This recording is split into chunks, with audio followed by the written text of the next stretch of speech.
Dans la précédente vidéo, nous avons vu que Kevin Mannis, nouveau propriétaire de la D-Book Box, a été visiblement bouleversé par son expérience. Tellement bouleversé qu'il a souhaité s'en séparer. Dans cette deuxième vidéo, nous verrons ce qu'il est advenu de cette fameuse boîte et analyserons le phénomène de manière plus large.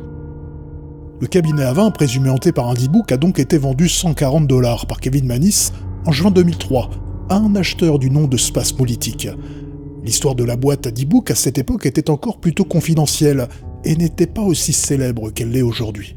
Spasmolitic, qui était un étudiant de Kirksville dans le Missouri, de son vrai nom Joseph Nietzsche, décide de remettre en enchère sur eBay la boîte à D-Book, et ce, à peine 8 mois plus tard.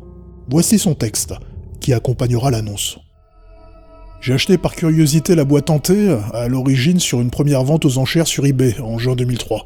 Après avoir reçu un déluge de mails concernant cette boîte, j'ai créé un blog pour répondre à certaines questions. J'ai arrêté de le mettre à jour en septembre, car je ne voulais parler à personne de ce qu'il s'était passé à partir de là. Par souci d'information, j'ai trouvé qu'un D-Book, le D-Book du folklore juif ou mythologique ou quoi que cela puisse être, est un esprit égaré qui ne peut ni monter au paradis, ni descendre en enfer. En gros, il est coincé dans les limbes ou le purgatoire. Voici une autre définition que j'ai trouvée. Folklore juif, un démon qui pénètre dans le corps d'une personne vivante et contrôle le comportement de ce corps. Synonyme, D-Book, mais avec un Y. Deuxième définition, mauvais esprit qui provoque des maladies mentales, de la rage et des changements de personnalité. Esprit ou âme d'une personne décédée qui habite le corps d'un être vivant, avec parfois des résultats pervers ou parfois positifs. Si vous croyez aux phénomènes paranormaux, alors la boîte contient ou est possédée par au moins un D-Book, peut-être deux. Comme l'a déclaré la grand-mère, un D-Book et un Kesselim.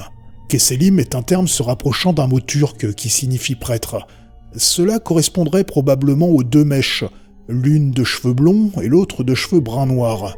À ma connaissance, la phrase hébreu gravée sur le dos du cabinet à vin est une prière juive, relativement commune. La voici. Écoute Israël, le Seigneur notre Dieu est l'unique. Béni soit son nom, que son royaume soit honoré pour toujours. Une prière a priori faite souvent en période de peur, de mort, etc. Je doutais que la boîte soit vraiment hantée, et je ne crois toujours pas au paranormal. Ce qui s'est passé en août et en septembre est probablement une coïncidence. Je vais donc vous raconter les choses telles que je les ai écrites à l'origine sur le blog. Dimanche 31 août 2003. Dans le courant de la dernière semaine, des éléments intéressants mais probablement fortuites se sont révélés. Tout d'abord, je suis en colocation dans une maison avec 6 autres personnes. Nous dormons à tour de rôle avec la boîte dans nos chambres. 2 personnes se plaignent actuellement d'avoir les yeux qui brûlent. L'une est apathique et épuisée, l'autre est tombée d'un coup malade. Rétrospectivement, je dirais que c'était une allergie. Quelques jours après le début de ces ennuis, l'extérieur de notre maison a été envahi par de petits insectes, pendant plusieurs heures un vendredi. Est-ce que c'était des trucs bizarres qui sortent juste en été ? Hier soir, samedi, nous avons découvert que la boîte, maintenant située dans un coin à l'arrière de la maison, était presque ouverte, alors qu'elle était initialement fermée. Il semble improbable que quelqu'un l'ait touchée. Mercredi 10 septembre 2003. Bien qu'il semble impossible de prouver que la boîte est une cause directe de nos malheurs, nous avons littéralement subi un raz-de-marée de malchance. Des odeurs étranges imprègnent maintenant la maison. La benne à ordures déborde de pourriture. Un de mes colocataires a soudainement attrapé une bronchite, et je me suis cassé un doigt. Plusieurs souris ont été retrouvées mortes dans le moteur d'une de nos voitures, et de plus en plus d'appareils électroniques crament chaque jour. Xbox, grille-pain, téléviseur et montres. Je ne veux vraiment pas parler de ce qui s'est passé entre septembre et janvier. Alors je dirais simplement que je vends la boîte maintenant pour 2 raisons. Vers le 6 octobre, j'ai commencé à me sentir mal, avec des difficultés à dormir. Ce problème persiste encore aujourd'hui. Je vis seul à présent, et depuis quelque temps j'ai remarqué que j'ai dû remplacer de nombreuses ampoules et réaliser de nombreuses réparations inhabituelles sur ma voiture. Le liquide de transmission a brûlé à l'intérieur de son réservoir. J'ai commencé à voir des choses, un peu comme de grandes ombres floues verticales dans ma vision périphérique. Je sens souvent quelque chose comme du genévrier ou de l'ammoniac dans mon garage ou je ne sais quoi. Plus troublant, mardi dernier, le 27 janvier 2004, mes cheveux ont commencé à tomber. Aujourd'hui vendredi, j'en ai perdu une bonne partie. Je suis dans la vingtaine et les résultats de mes tests sanguins sont bons d'après le médecin. Peut-être que c'est lié au stress, je ne sais pas. Quoi qu'il en soit, pour des raisons personnelles, je ne veux plus vraiment de cette boîte. J'espère que quelqu'un sur eBay me la sortira des mains. J'aurais pu juste la jeter dans les bois ou autre chose, mais je sais que la boîte a généré un certain intérêt par le passé. Comme vous pouvez le constater, bien que le nouveau propriétaire désire montrer une certaine forme de scepticisme dans ce qu'il nous expose, son texte le trahit quelque peu et montre en filigrane qu'il craint la boîte. Par déduction, on peut donc penser que ces malheurs d'origine maléfique, ou peut-être plutôt psychologique, sont bien provoqués par la détention du cabinet à vin. Il est à noter qu'il est impossible de retrouver la trace de Joseph Nietzsche sur le net, ainsi que de son blog, en dehors des pages concernant le D-Book. Joseph Nietzsche semble ne pas avoir souhaité tirer profit de son histoire. Les seules informations supplémentaires que nous avons sont celles de son supposé colocataire, que l'on voit interviewé dans l'épisode 4 de la saison 2 de l'émission Paranormal Witness, consacrée à la D-Book Box. Joseph Nietzsche est surnommé Sam dans l'émission. Est-ce lié à une volonté d'anonymat de sa part ? Brian Grubbs fera état des mêmes événements, consignés dans la description de l'enchère eBay rédigée par son colocataire. Il rajoutera malgré tout avoir surpris un jour un autre de ses 6 colocataires avec une très mauvaise mine, les yeux injectés de sang presque sanglants. Il dira aussi que, contrairement à ce que précise le texte de Joseph sur eBay, que les insectes dont il parlait ne limitaient pas leur présence à l'extérieur, mais qu'ils pullulaient dans la maison, et notamment dans la tuyauterie et dans la salle de bain. Les producteurs ont-ils souhaité rendre leur émission plus sensationnelle, ou Joseph a-t-il décidé de ne pas parler de cet événement sur son enchère eBay ? Quoi qu'il en soit, Joseph Nietzsche a réussi à se débarrasser de la boîte, pour quand même $280 en février 2004. C'est Jason Axton, directeur du musée de médecine ostéopathique du Truman State University dans le Missouri, qui en fera l'acquisition. Fait intéressant, l'acheteur vivait donc dans la même ville que Joseph Nietzsche, c'est-à-dire Kirksville. Jason Axton aurait entendu parler de l'enchère en écoutant l'un de ses étudiants à l'époque colocataire de Nietzsche, et aurait suivi les mises à jour de son blog. C'est un de ses amis illusionnistes, qui trouvait la boîte parfaite pour un show de magie, qu'il convaincra d'en faire l'acquisition. C'est sous le pseudonyme Agetron que Jason Axton remportera l'enchère pour donc $280. Jason Axton vivra peu ou prou les mêmes phénomènes que les précédents propriétaires, si ce n'est qu'ils seront bien plus nombreux, puisque s'étalant sur une plus longue période, des cauchemars, des ombres, il sera aussi affecté physiquement, marque inexplicable, urticaire, fatigue, problèmes nasaux persistants, toux sanglante et j'en passe, jusqu'à affirmer que la boîte avait eu un effet anti-âge sur lui, un peu étrange, pour une boîte censée être maléfique. Il précisera également qu'après avoir repris contact avec Kevin Mannis, ils découvriront par l'intermédiaire de Sophie, la cousine de la vieille femme décédée à l'âge de 103 ans, prénommée Avella, qu'elle s'adonnait au spiritisme dans les années 30. C'est lors d'une séance de Ouija, une pratique plutôt à la mode à cette époque, et en cherchant à se protéger des persécutions de plus en plus importantes envers la communauté juive, qu'elle serait alors rentrée en contact avec un D-Book, qu'elle n'aurait dans un premier temps pas réussi à enfermer dans la boîte.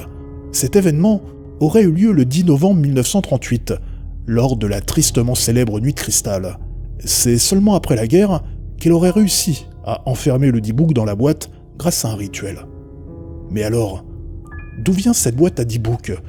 Kevin Mannis, lors de la première vente aux enchères de la boîte, n'avait-il pas précisé que la vieille dame de 103 ans avait acheté la boîte en Espagne, lors de sa fuite du camp de concentration où elle était captive ?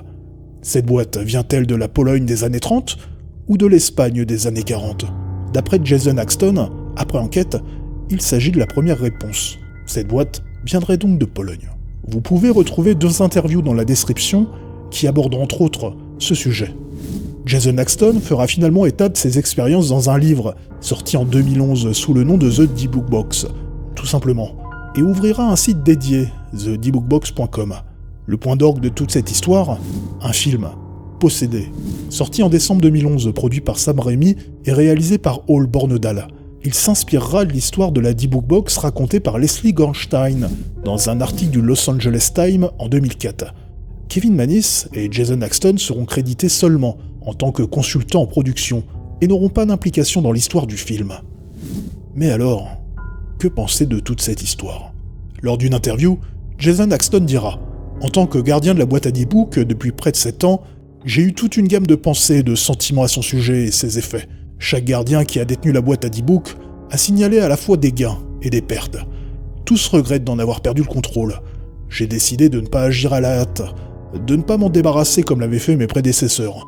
Au lieu de cela, j'ai travaillé avec des scientifiques, des kabbalistes, des wiccans et des gens du paranormal pour dissiper son énergie et mettre l'artefact à l'état de repos. Au cours de ces dernières années, je l'ai scellé dans une arche en acacia, bordée d'or 24 carats, ce qui a calmé ses effets. La constante dans cette histoire, c'est que tous les propriétaires de la boîte affirment ou ressentent leur expérience comme des événements plutôt étranges.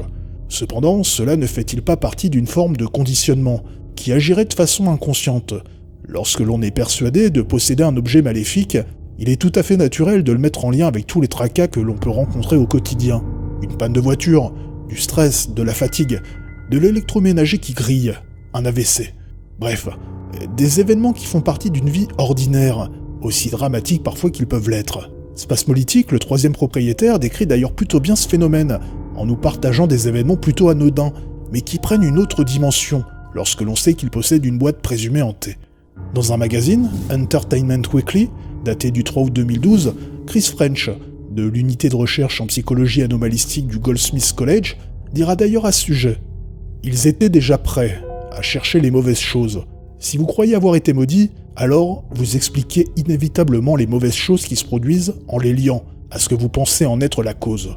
Au passage, je serais heureux de posséder cet objet. » Se rajoute à cela le fait que toutes ces histoires manquent sérieusement de preuves. Aucune photo, aucune vidéo, que des témoignages. Nous ne pouvons donc nous appuyer que sur la bonne foi des personnes. La question devient d'autant plus épineuse lorsque l'on sait que Kevin Mannis, et encore plus Jason Axton, ont fait commerce de leur histoire, et ont donc tout intérêt à ce qu'elle soit la plus spectaculaire possible. Enfin, si on s'accorde sur le fait que ces témoignages sont empreints de bonne foi, il reste quand même des événements pour le moins étranges. Cette odeur de jasmin et d'urine de chat, d'où vient-elle? Comment se fait-il que les ampoules ou des appareils électriques soient des victimes privilégiées de la boîte? Et surtout, mais que vient faire un Dibouk dans une boîte, alors que selon la tradition, il est censé posséder une personne et non un objet? Qu'est devenue la boîte? Se trouve-t-elle toujours cachée et scellée dans du bois d'acacia bordé d'or 24 carats, comme l'avait affirmé Jason Axton? Eh bien, après des années à veiller sur la boîte à Dibouk, Jason Axton a décidé de s'en séparer, en la vendant au célèbre enquêteur paranormal de l'émission Ghost Adventure, Zak Bagans. La boîte se trouve désormais dans son musée de Los Angeles, dédié aux objets hantés. Un documentaire de Ghost Adventure, Deadly Possessions, est d'ailleurs sorti le 2 avril 2016 sur la Dibouk Box. Enfin, à grand coup de com', un show live a été proposé en 2018 pendant Halloween par Zak Bagans, où il devait ouvrir la boîte à Dibouk aux yeux du monde. Autant vous dire que cela a été un peu le fiasco.